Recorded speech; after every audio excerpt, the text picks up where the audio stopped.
Welcome to the Business Wisdom Podcast, where business strategist Clive Enever shares his inner business wisdom with you.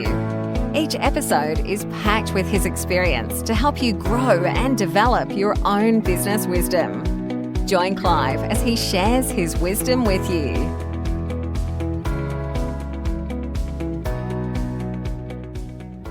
Good morning. Let's get today off to a fantastic start.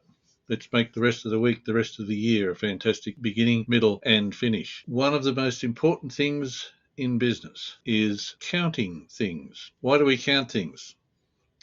It goes back to that old adage you've probably heard dozens of times. If you can't count it, you can't manage it. And that's precisely the way it is. Many of us, when we start out in business, don't necessarily understand about counting, and we think that managing, particularly managing people, is just a matter of conversations and getting people to do their best and trying our best to do our best for them to get their best, etc. There's a far easier way of managing people and of managing business. The whole thing comes down to understanding your numbers. It's not about anything else. It's about understanding your numbers. Now, lots of people say they want you to understand their numbers. I say it to my clients quite regularly.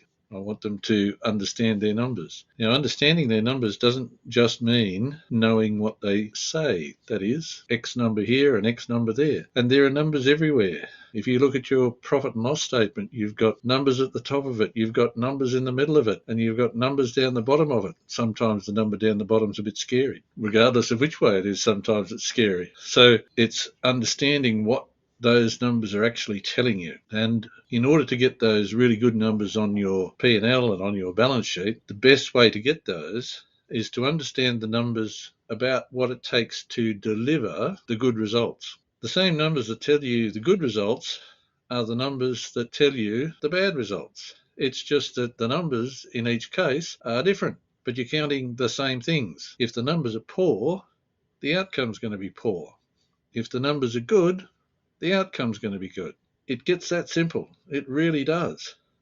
It's knowing what to count. There's that old adage in business that in business many things are counted which simply do not count. That just means that some of us are counting stuff that really doesn't make any difference. If we can figure out what it is that makes a difference and count it, we can manage it. How can you manage stuff just because you have some numbers that are telling you things? That's the important part. The numbers are telling you things. If, for example, we make this really simple, you have to speak to a certain number of people in order to have a person become a customer. Now, every business has that situation. Regardless of the skill of the operator, that operator needs to speak to a certain number of people in order to achieve one successful outcome, that is, a customer. There are other things to count from there on because we want to look at what the customer does. Does the customer buy a lot? Does the customer buy a little? What type of things does the customer buy? And we want to know the numbers around that. But looking at the really simple arrangement of we have to speak to a certain number of customers to get a customer, to a certain number of people to arrive at a customer. When we know that, we can check our own performance. So if, for example, we have to speak to 10 people in order to find one customer, we know that if we want more than one customer, we have to find 10 people times the number of customers that we actually want. So if we want 3 customers, we need to be able to talk to 30 people. Other things that we can look at in regard to that is how long does it take us to talk to 10 people? We need to have enough time to talk to 30 people if we want 3 customers. Now, I'm making this simple just because it's something that's really, really important to grab hold of, to understand the importance of counting these things. When we look at that, let's say for argument's sake that we need to talk to 10 people to get one customer, but we want 3 customers, so we have to talk to 30 people. If it takes us a week to speak to to speak to 10 people to get one customer, then we've got to work 3 weeks to get 3 customers. If we want that number of customers in 1 week, then we have to do something else. We either have to address our own performance, that is, change our performance so that we are speaking to fewer people to get those customers, because if we're going to try and talk to 30, we haven't got time. If it's taking us all week to talk to 10, or we have to get somebody else to talk to people to encourage them to become customers. Now, that's a really simple view of what it is to understand your numbers. But in understanding your numbers, you'll find your performance will change. You'll find your business will change. You'll find that things grow, things multiply.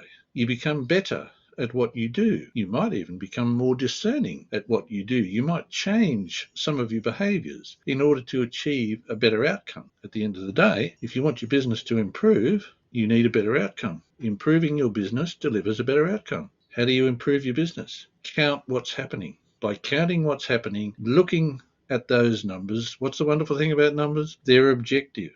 Now, if you're talking to a person who's giving feedback on a particular thing, that person might colour it just a little bit. Numbers don't do that. Numbers give you the facts. Analyse the numbers objectively, and you can find that your business can grow considerably just through making tiny little changes right at the beginning. Have a great week.